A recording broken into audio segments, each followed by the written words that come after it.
For being a book about Joshua, the book of Joshua, it sure brings up Moses a lot.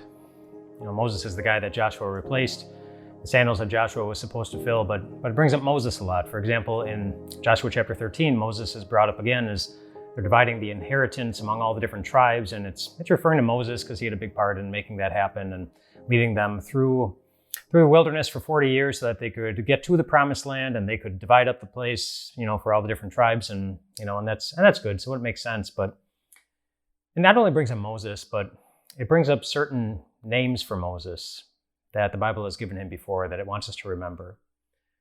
Like in Joshua chapter 13, it refers to Moses as the servant of the Lord. And then as it goes deeper into the chapter, it reminds us that sometimes it's not so easy being a servant of the Lord.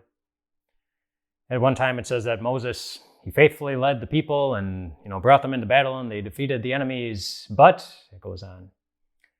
But the Israelites didn't listen to Moses' instructions and there were consequences for them. And Moses, as the servant of the Lord, doing his best, must have just been, well, I'm sure it was sometimes hard to serve the Lord as faithfully as he did.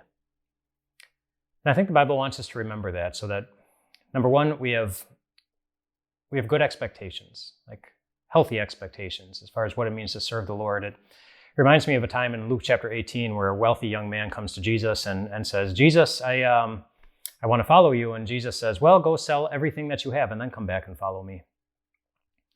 Jesus wasn't saying that in order to follow Jesus, you have to sell everything and take on a life of poverty, but he knew that young man, he loved his wealth. He found a lot of comfort in it, and so much so that he found more comfort in having his wealth than he did in having his God.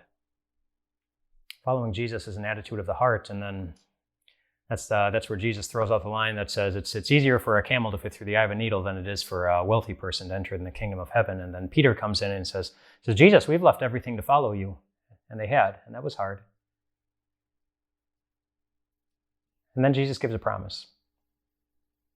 He says, I tell you the truth, anybody who has left everything for me. And then he goes on to list all sorts of relationships. Mother, father, son, daughter, brother, sister. And sometimes following Jesus does that. Some of you know that from personal experience, that following Jesus, it makes life harder than you'd like it to be. There are any number of examples of what that might look like, but some of you are living them. And so back to Moses, who no doubt found it hard to be a servant of the Lord. And the Bible wants us to remember that he was a servant of the Lord. But just remember when it's reminding us of this. It's after Moses was gone. But don't remember it like that. It's after Moses made it. It's after the Lord took care of him, just like he promised he would.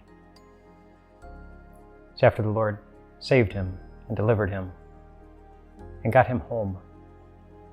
And where Moses, even right now, does not believe that his life is lacking anything. And it never really was.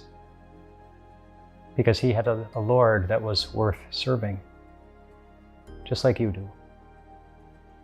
Someone who used a lot of blood, a lot of slivers, and some nails to show you that he will always serve you. Even if our faithfulness to him is up and down, his faithfulness to us never will be. You have a Lord that will always serve you, and therefore a Lord who is always worth serving. Rest well tonight, my friends.